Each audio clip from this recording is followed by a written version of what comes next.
माटी में न रोल रे, मानव जन मन मोल रे।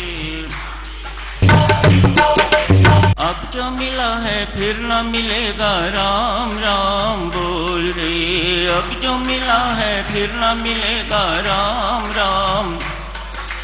अब जो मिला है फिर न मिलेगा, राम राम बोल रे।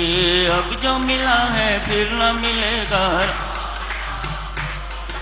मानव जन मन मोल रे, माटी में न रोल रे। मानव जन मन मोल रे, माटी में न रोल रे। मानव जन मन मोल रे, माटी में न रोल रे। मानव जन मन मोल रे। अब जो मिला है फिर न मिलेगा, राम राम बोल रे। अब जो मिला है फिर न मिलेगा, राम राम। अब जो मिला है फिर न मिलेगा, राम राम बोल रे। अब जो मिला है फिर न मिलेगा, राम राम बोल रे। अब जो मिला है फिर न मिलेगा, राम राम बोल रे। मानव जन मन मोल, मानव जन मन मोल रे, माटी में ना रोल रे। पूज्यपाद स्वामी जी महाराज ने एक और दो मानव जन्म की महत्ता के दो दृष्टांत लिए हैं। दूसरी ओर स्वामी जी महाराज ने ईर्ष्या एवं विषमता का प्रसंग लिया है। ईर्ष्या की चर्चा कर लेते हैं साथियों।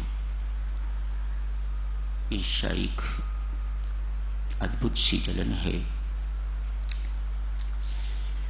इस जलन से कोई ऐसा दिखाई नहीं देता जो ना जल रहा हो। संसार की एकमात्र समस्या जिसके कारण इतना कुछ हो रहा है वह ईर्ष्या ही है। बचपन से ही ईर्ष्या शुरू हो जाती है। एक बालक है, दूसरा आते ही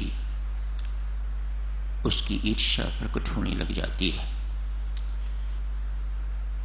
दूसरा भी पुत्र ही है या पुत्री, इससे उसे कोई फर्क नहीं पड़ता। जहां उसे लगे कि मेरी पूछताछ कम हो गई है, वही ईर्ष्या प्रकट हो जाती है। वह बहुत कुछ करता है, माता पिता को तंग करने लग जाता है। ऐसा बहुत कुछ करता है जिन कारणों से उसके अंदर उसके प्रति माता पिता का आकर्षण बढ़े। सब ईर्ष्या के ही चिन्ह है। दांतों को पीसेगा, जिद करेगा, मारपीट करेगा, स्कूल में भी कुछ इस प्रकार की चीजें करेगा। ये सब ईर्ष्या के ही चिन्ह है। तो ईर्ष्या शायद शुरू बचपन से ही शुरू हो जाती है।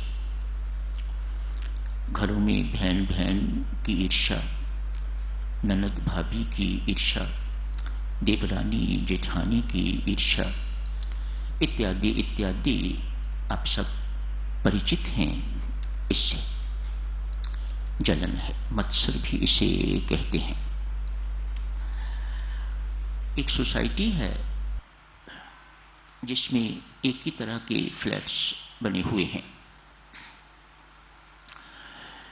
120 फ्लैट, 200-400 फ्लैट्स, बड़ी सोसाइटीज हैं तो और बड़े बड़े फ्लैट्स, एक ही तरह के फ्लैट्स हैं। तो उनमें से किसी को एक दूसरे के साथ ईर्ष्या नहीं होती। 2-3 साल के बाद जैसे ही कोई व्यक्ति एक फ्लैट को छोड़ के तो बड़ी कोठी ले लेता है तो ईर्ष्या शुरू हो जाती है।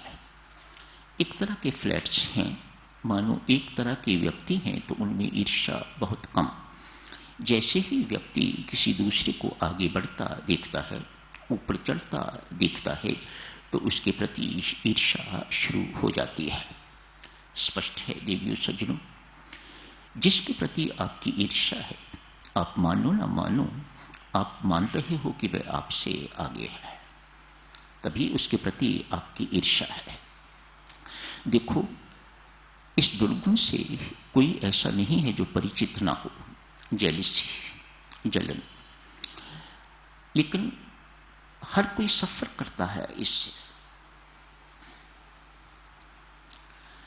रामायण जी में ईर्ष्या की तुलना सिंह का राक्षसी से की गई है,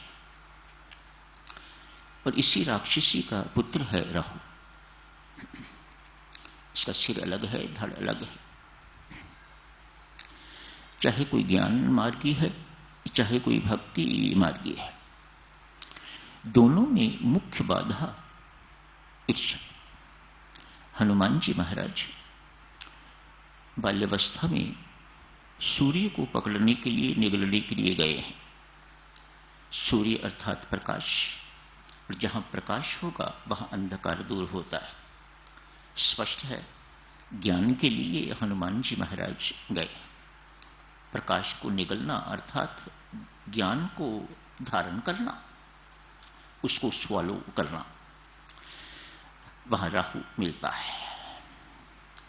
ज्ञान के मार्ग में भी बाधा ईर्ष्या। हनुमान जी माता सीता की खोज, भक्ति की खोज के लिए श्रीलंका जाते हैं।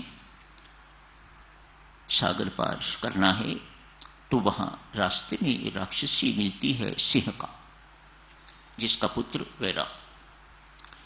संत महात्मा इसकी तुलना भी ईर्ष्या से ही करते हैं। क्या करती है ये? जितने जलचर हैं उनको कुछ नहीं कहती है, ये राक्षसी सागर में रहती है। नवचर में जितने आकाश में जितने उड़ने वाले पंछी हैं, बड़े छोटे इत्यादि, जो भी कोई उड़ता है, उनकी छवि, उनकी छाया जल में देख के तो उनको खींचती है। कैसी ताकत है ईर्ष्या के अंदर। जल में भी बहुत जीव जंतु हैं, लेकिन उन्हें कुछ नहीं कहती, छेड़ती तक नहीं। लेकिन जो नभ में उड़ते हैं, मानो जो ऊपर हैं, जो आगे हैं, उनको खींच के अपनी ओर बेटा खाती है। हनुमान जी के साथ भी जब वो आकाश मार्ग से जा रहे थे श्रीलंका में, तो उनकी छाया जल में देखी तो उन्हें खींचने की कोशिश की। हनुमान जी महाराज के अंदर न अभिमान है, न ईर्ष्या है, अतः मार दिया उसे, सिंह को खत्म कर दिया। उसको नहीं जरूरत आपकी। कुछ एक दृष्टांतों के माध्यम से शायद सुनो, इस रोग को समझने की कोशिश करते हैं। ये रोग जिसके कारण अनेक शारीरिक रोगों से हम सफर कर रहे हैं, हम जानते नहीं हैं। इलाज तो हम डॉक्टरों के पास जाते हैं करवाने के लिए, क्योंकि ये ईर्ष्या अपने आप को मैनिफेस्ट कर रही है शारीरिक रोगों के माध्यम से। हम जानते नहीं हैं, जाते हैं डॉक्टरों के पास, वो क्या इलाज करेंगे ईर्ष्या का? वह स्वयं ही बहुत बड़े सफरर हैं, तो वह दूसरों का इलाज क्या कर सकेंगे? ये कोई मलेरिया नहीं है जिसके लिए वह कुनीन की डोज देंगे या इत्यादि इत्यादि। ईर्ष्या है जिसके कारण इस शरीर में रोग उपजे हैं, मैनिफेस्टेशंस हुई हैं, तरह तरह की मैनिफेस्टेशंस हैं। देवियों सज्जनों, आओ थोड़ा थोड़ा करके से देखने की कोशिश करते हैं। चाइना की बात है, दो बहुत बड़े व्यापारी एक ही मार्केट में, एक ही बाजार में, आमने सामने उनकी दो बहुत बड़ी बड़ी दुकानें हैं। पैसे की कोई कमी नहीं, किसी प्रकार की भी कोई कमी नहीं। इसकी कोठी अगर इतनी बड़ी है तो उसकी कोठी भी इससे कम नहीं है। दोनों का आपस में बहुत जोर शोर का मुकाबला है। कोठी भी एक जैसी है, पता लगता है कि इसने नई कार, बड़ी कार खरीद ली है तो ये भी खरीद लेता है, अफोर्ड कर सकता है। दोनों के दोनों व्यापारी आमने सामने हैं, रोगी हैं, अस्वस्थ रहते हैं, अनहैप्पी हैं, सब कुछ होते हुए भी खुश नहीं दिखाई देते,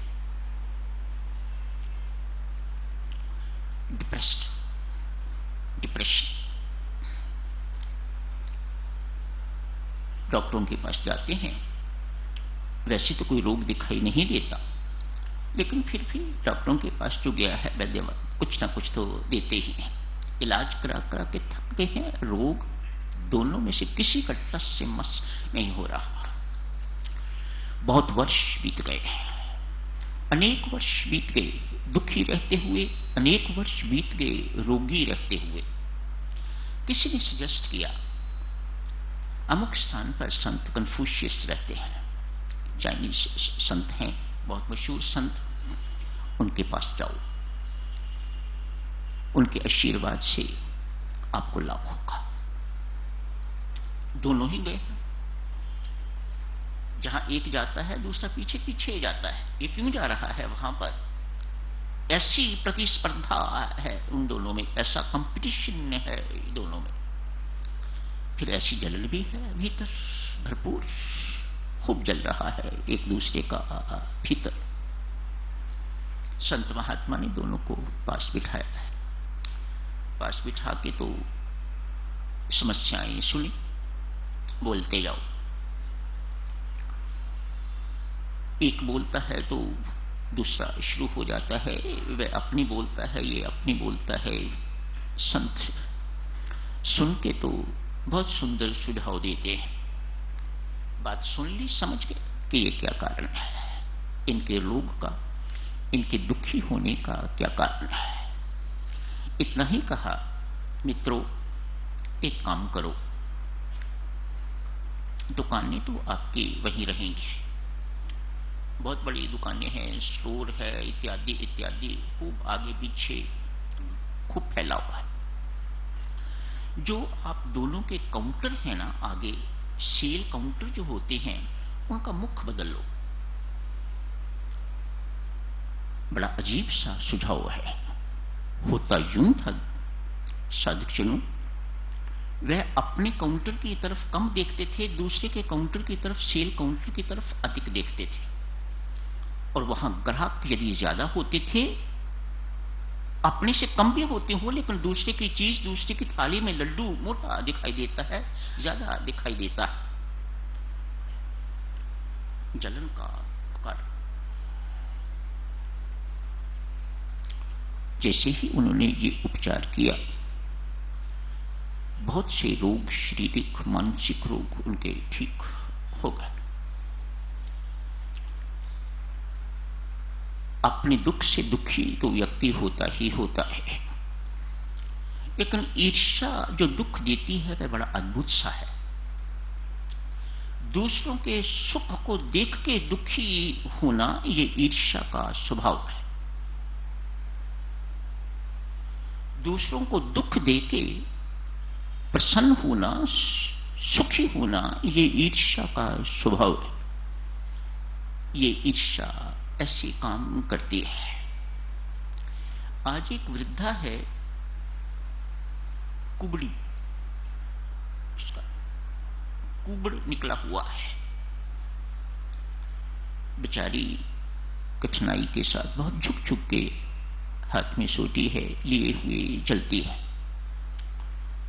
लोग, बच्चे लोग, जवान लोग उपहास करते हैं, बूढ़ी तो कहते ही कहते हैं, कुबड़ी भी कहते हैं। इस बात को सुन के तो उस वृद्धा को बहुत दुख होता है। समय हो गया है साधुजनों, कल जारी रखेंगे इस चर्चा को, आज यही समाप्त करने की इजाजत दें। धन्यवाद। जब कोई चीज सुनाई जाती है मेरे अपने समेत, मुझे ये अपेक्षा रहती है, जो कुछ सुनते हो यदि अपनाने योग्य है तो उसे अपनाओ, और यदि त्यागने योग्य है तो उसे त्यागने का भरसक प्रयत्न करो। ईर्ष्या ऐसा ही दोष है जो त्यागने योग्य है। हर एक के जीवन में से, हर एक साधक के जीवन में से जिस जिस मात्रा में है देवियों सज्जनों, इसे निकलना चाहिए। ये चैन नहीं देने देगा। इस संसार में 6 व्यक्ति ऐसे हैं जो सदा दुखी रहते हैं, उन्हें परमात्मा भी चाहने पर सुखी नहीं बना सकता। ईर्ष्यालु उनमें से एक है। कल जारी रखेंगे इस चर्चा को, आज यही समाप्त करने की इजाजत दीजिएगा।